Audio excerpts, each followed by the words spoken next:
Shalom, mes bien-aimés, que la grâce et la bénédiction du Seigneur vous soient accordées dans le nom du Seigneur Jésus-Christ, notre roi, qui revient bientôt. Par la grâce du Seigneur bénévole, aujourd'hui, nous allons parler brièvement d'un sujet qui nous prend à cœur, un sujet intéressant et que nous avons intitulé Invitation à l'examen de soi. Invitation à l'examen de soi, c'est simplement nous voulons vous inviter, nous voulons vous demander que vous puissiez vous examiner. C'est une recommandation biblique. Dans 2 Corinthiens chapitre 13, verset 5, le Seigneur dit, examinez vous-même pour savoir si vous êtes dans la foi. Bien-aimés, il y a une année passée, si vous regardez sur cette chaîne, vous retrouverez un message que j'ai intitulé « Voici les tests rapides pour savoir si vous êtes prêts à l'enlèvement ou à l'avènement du Seigneur Jésus-Christ. » Je pense que ce message est toujours d'actualité. Voilà pourquoi nous n'allons pas nous arrêter de vous exhorter. Nous n'allons pas nous arrêter de vous dire la même chose, afin que vous ne soyez pas endormis, afin que vous ne soyez pas distraits. Je disais que j'ai enseigné il y a une année sur ce thème que nous avons intitulé « Voici les tests rapides pour savoir si vous êtes prêts à l'avènement du Seigneur Jésus-Christ. » Bien aimé, c'est très important. Aujourd'hui, comme je le disais, nous allons parler, c'est une invitation pour que chacun de nous puisse examiner s'il est vraiment dans la foi. Vous savez pourquoi nous disons ceci? Parce que il existe, malgré tout, des personnes qui prétendent être dans l'attente du Seigneur Jésus-Christ, mais qui en réalité ne sont pas prêts pour cet événement pour lequel ils attendent. Et je trouve que c'est vraiment malheureux. Je vais juste donner l'exemple.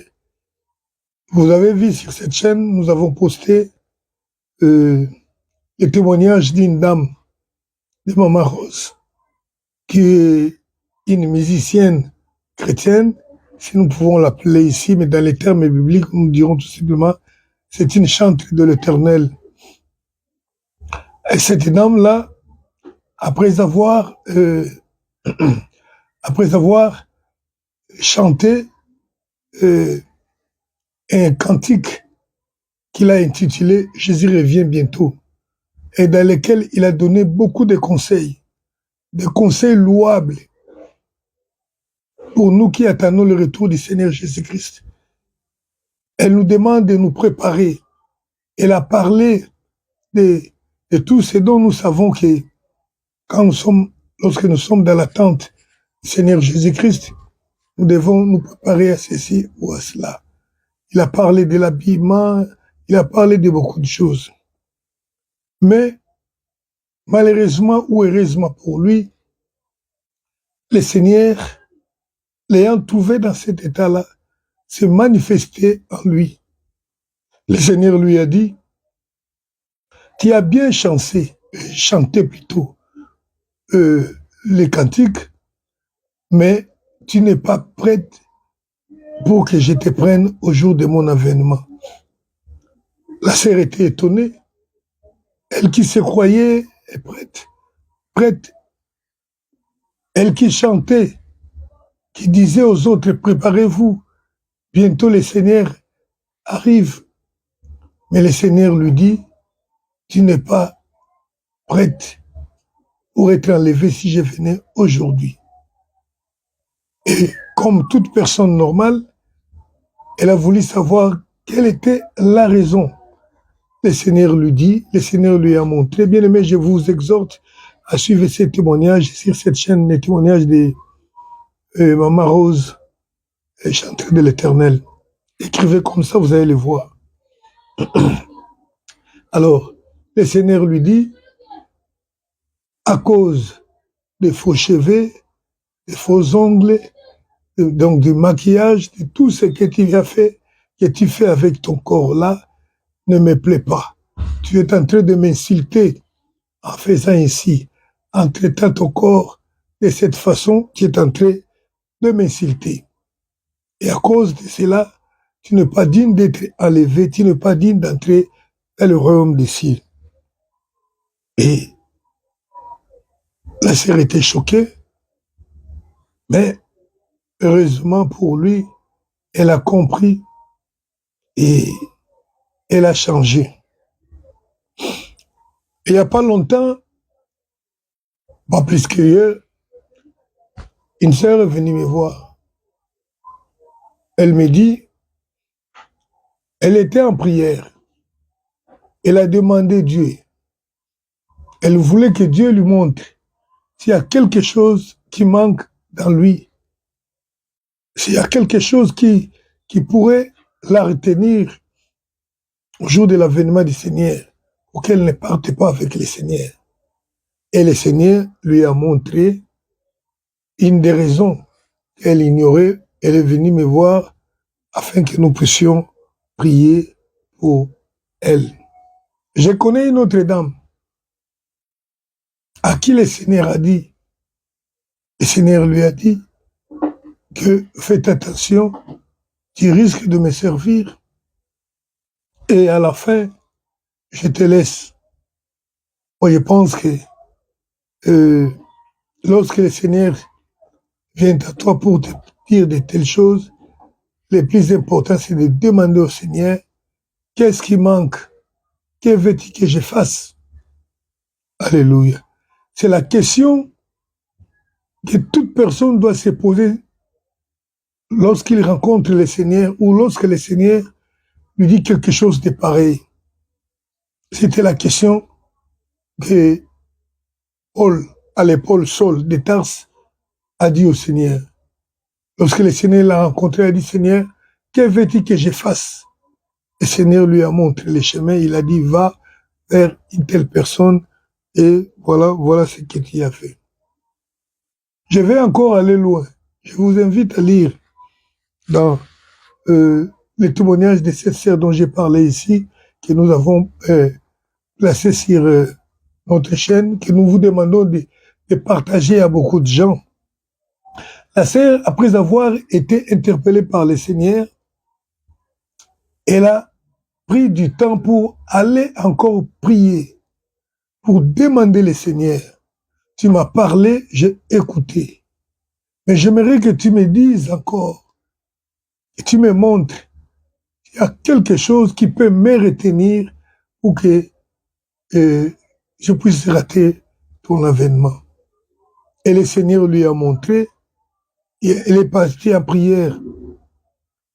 Elle a jeûné pendant 40 jours, et au 15e jour, le Seigneur s'est manifesté et lui a montré des choses. Alléluia. C'est très important, bien-aimés, que nous puissions nous examiner à chaque moment de la vie. À chaque moment de la vie, nous devons nous examiner. Pourquoi? Vous savez, le Seigneur a dit, lorsque le Fils de l'homme viendra, trouvera-t-il la foi sur la terre? Ça, c'est Luc, chapitre 18, verset 8. Le Seigneur s'exclame, se demande, lorsqu'il viendra, trouvera-t-il la foi? Bien-aimés, nous vivons une époque difficile dans le monde où il y a même des gens qui pensent avoir la foi, mais qui ont déjà fait naufrage par rapport à cette foi-là. Vous savez, il y a beaucoup de gens, vous verrez dans les églises, où on a écrit en grand caractère « Église de la sanctification ». Il y a aujourd'hui des gens qui disent « Nous enseignons la sainte doctrine, nous enseignons la sanctification ». Mais si vous regardez de près, vous allez voir que ce n'est pas ce que le Seigneur veut réellement. Et si la Bible nous dit dans 2 Corinthiens chapitre 13, verset 5, examinez-vous vous-même pour savoir si vous êtes dans la foi, bien-aimé, c'est que Il y a du sérieux dans cette histoire de la foi. Parce que quelqu'un peut se retrouver croyant qu'il est dans la foi, alors qu'il a déjà abandonné cette foi-là. Et je l'ai dit, je l'ai toujours dit, lorsqu'on parle de la foi, ici, ce n'est pas seulement cette espérance que quelqu'un peut avoir dans lui de pouvoir attendre quelque chose de la part de Dieu. Et quand on dit examinez-vous vous-même pour savoir si vous êtes dans la foi, cela signifie que vous devez vous examiner pour savoir si vous marchez selon la justice voulue par Dieu. Car rester dans la foi, c'est marcher selon la justice de Dieu, la justice voulue par Dieu lui-même. C'est vivre dans la sanctification telle que voulue par Dieu. Aujourd'hui, même nous pasteurs, lorsque nous nous rencontrons, nous voyons des pasteurs qui se disent, non, moi je prêche la sanctification. Oui, ils parlent de bonne foi. Mais quand vous regardez la réalité, ce n'est pas ça. Est-ce que je vis la sanctification telle que voulue par Dieu? La sanctification telle que voulue par Dieu est celle qui est dite dans 1 Thessaloniciens chapitre 25, verset 23, où le Seigneur nous recommande d'être sanctifiés entièrement du corps, sanctification du corps, sanctification de l'esprit, sanctification de l'âme. Encore, il faut bien comprendre qu'est-ce que signifie la sanctification du corps. Parce que vous pouvez voir quelqu'un qui vous parle de la sanctification du corps, mais quelqu'un qui a teinté ses cheveux, parce qu'il craint les cheveux blancs. Il faut les teinter en noir, avec les noircissants. C'est du mensonge. Vous allez voir quelqu'un qui vous parle de la sanctification du corps, et quelqu'un qui a décapé sa peau, qui a jauni sa peau avec les produits éclaircissants. Vous allez voir quelqu'un qui vous parle de la sanctification du corps, qui s'habille indécemment, avec les habits sexy. Vous allez voir quelqu'un qui parle de la sanctification, mais c'est cette personne qui est encore dans les mensonges. Mais il vous dit qu'il vit il enseigne la sanctification. La sanctification, bien aimé, doit être totale. Examine-toi pour savoir si tu es encore dans la foi ou dans le Seigneur. C'est examiner si tu vis, tu es en train de faire la volonté de Dieu. Vous savez, beaucoup de gens seront rejetés au retour du Seigneur. Ils ont vécu dans la sanctification, mais parce que quelque part, ils n'ont pas fait la volonté de Dieu. Ce que le Seigneur voulait qu'ils fassent pour lui. Lisez chapitre 25 du Matthieu, là où on nous enseigne sur la parabole des talents. Les serviteurs à qui le maître avait donné les talents. Et vous savez ce qui était arrivé à celui dont celui qui avait caché les talents et qui n'avait pas voulu les fructifier. Au retour du maître, la Bible dit qu'il a été jeté dehors, il a été appelé serviteur inutile. Serviteur inutile, pourquoi? Il n'a pas travaillé selon les modèles, il n'a pas travaillé selon la volonté, il n'a pas fait la volonté, il n'a pas fait le travail pour être un peu clair, le travail de son maître. Alléluia. Voilà pourquoi, bien aimés, je nous invite à s'examiner, que chacun de nous s'examine pour savoir si réellement c'est encore dans la foi. Si le Seigneur revenait, est-ce que toi, tu seras enlevé? Il ne suffit pas seulement de dire. Il est prudent de vouloir savoir aujourd'hui. C'est imprudent de vivre comme si de rien n'était et de se retrouver ce jour-là et d'être rejeté par le Seigneur. Nous savons qui est le juge. La Bible dit c'est Christ qui jugera. Mais bon, je te dis bien aimé, la prudence doit nous envoyer à passer au préjugement. Qu'est-ce que j'appelle le préjugement? C'est-à-dire pendant que je suis encore sur la terre, je me présente devant Dieu dans la prière pour lui demander, Seigneur, examine-moi maintenant. Dis-moi si je suis encore dans la vérité ou si je me suis écarté de la vérité. Je pense que c'était ça la prière de David. Quelque part dans Psaume 119, David dit, sonde-moi, éprouve-moi pour me montrer mon péché afin que je l'abandonne. Il faut que chacun de nous s'approche de Dieu pour parler ainsi devant le Seigneur. Je vais juste lire un petit texte là, Matthieu chapitre 19, verset 16 à 26.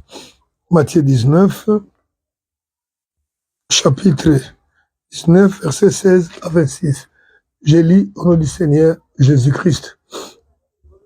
Et voici un homme s'approcha et dit à Jésus, Maître, que dois-je faire de bon pour avoir la vie éternelle? Il lui répondit, pourquoi m'interroges-tu sur ce qui est bon? Un seul est bon. Si tu veux entrer dans la vie, observe les commandements. Lesquels? Lui dit-il. Et Jésus répondit, tu ne tueras point, tu ne commettras point d'adultère, tu ne déroberas point, tu ne diras point de faux témoignages, honore ton père et ta mère, et tu aimeras ton prochain comme toi-même. Le jeune homme lui dit, j'ai observé toutes ces choses. Que me manque-t-il? Jésus lui dit, si tu veux être parfait, va, vends ce que tu possèdes, donne-le aux pauvres, et tu auras un trésor dans les cieux. Puis viens et suis-moi. Après avoir entendu ces paroles, le jeune homme s'en alla tout triste, car il avait de grands biens.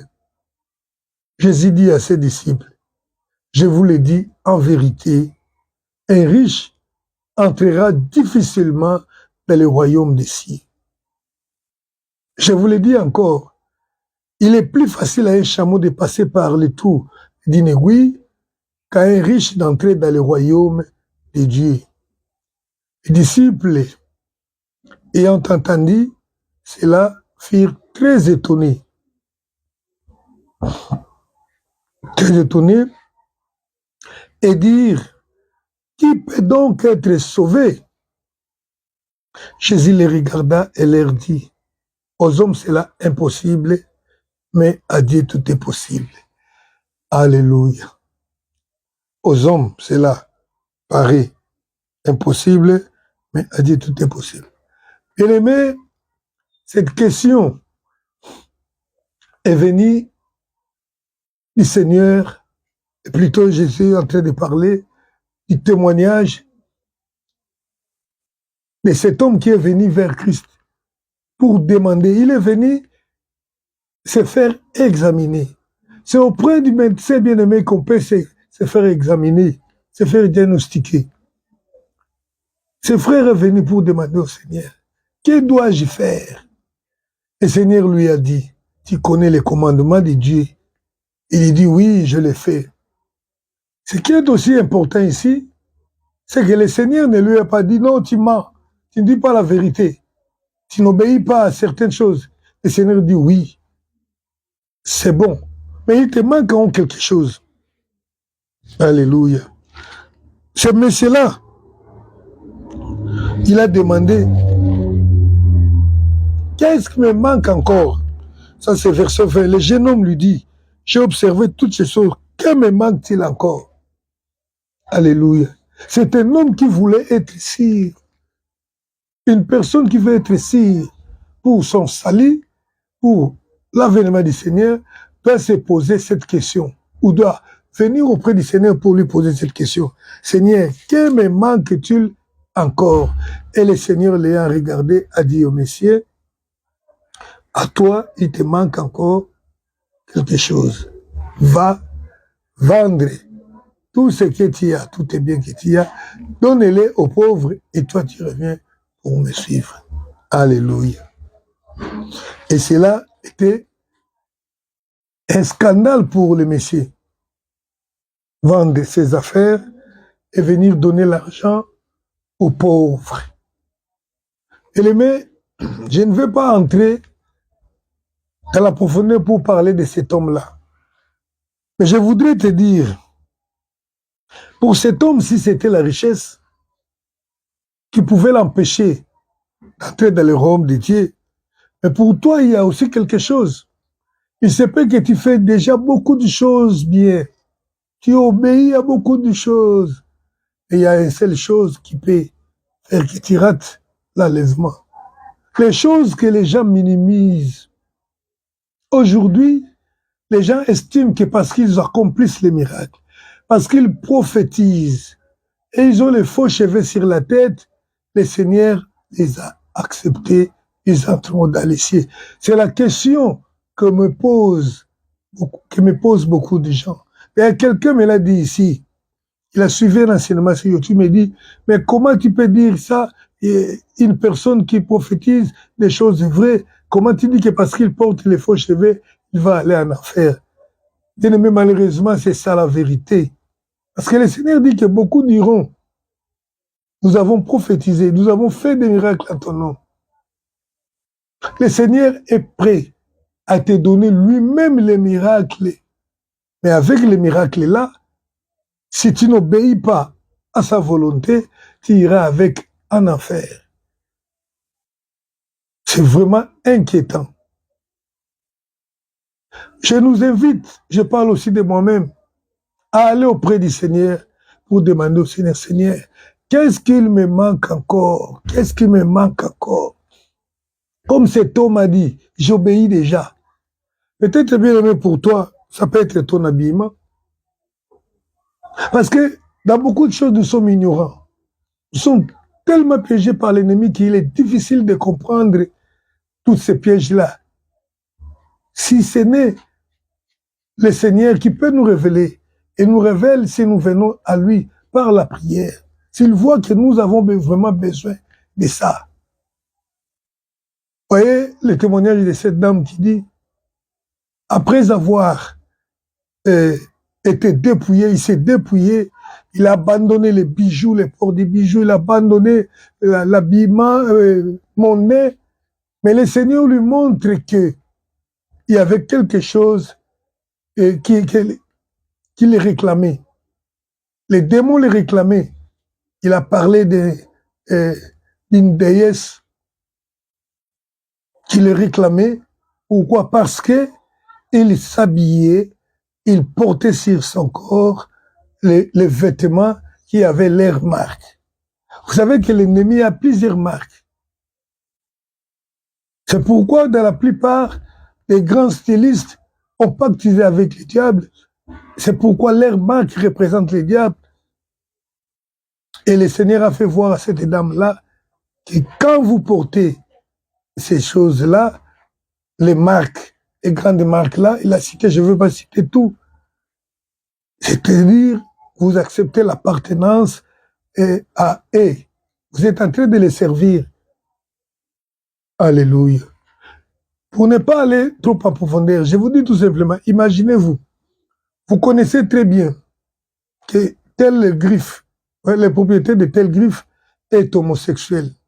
Vous le connaissez. Vous savez bien, mais vous portez quand même sa marque. Donc vous le soutenez avec son industrie, qu'il continue dans son homosexualité.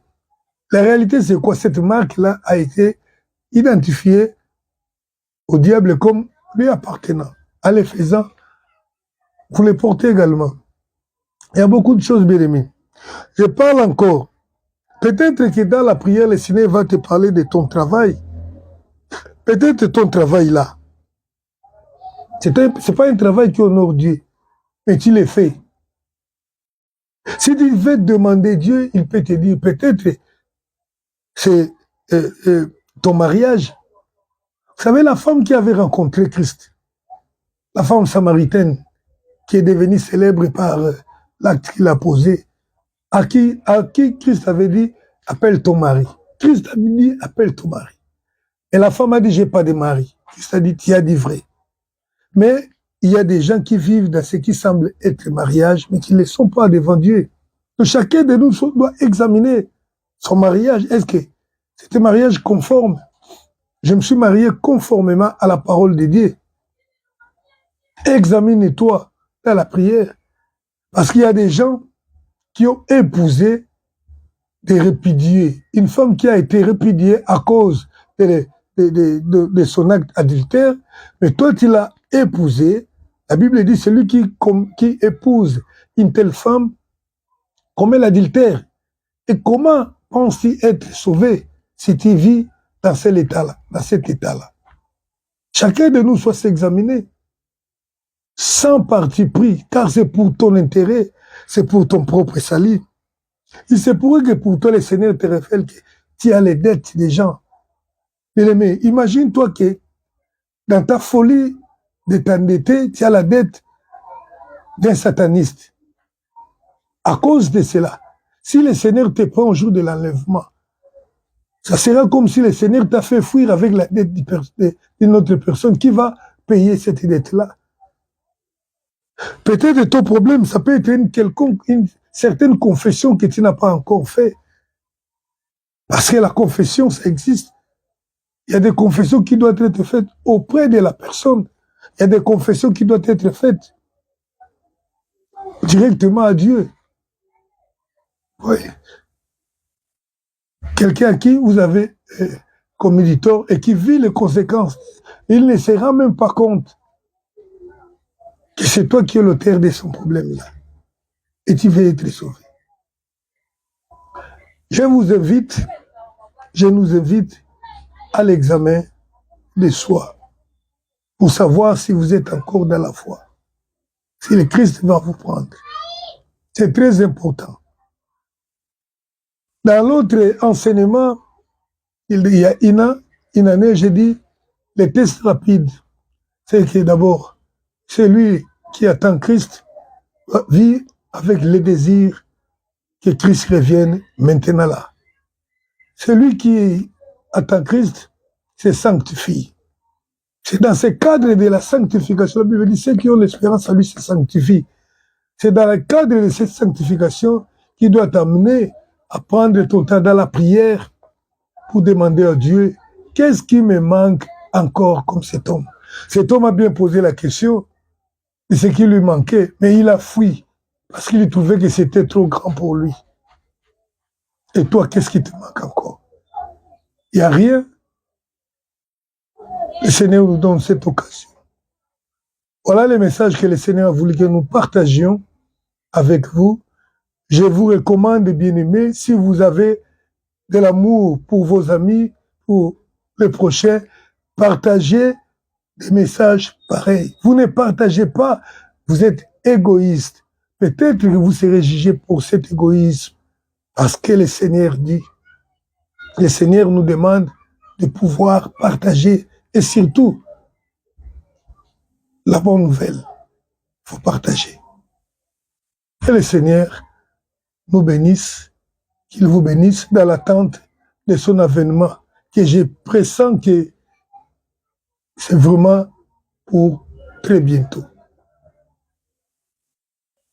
Qu'il plaise à Dieu de nous garder, de nous protéger, car la Bible dit c'est lui seul qui est capable de nous sanctifier corps, âme et esprit, afin que nous soyons irréprochables et prêts au jour de son avènement.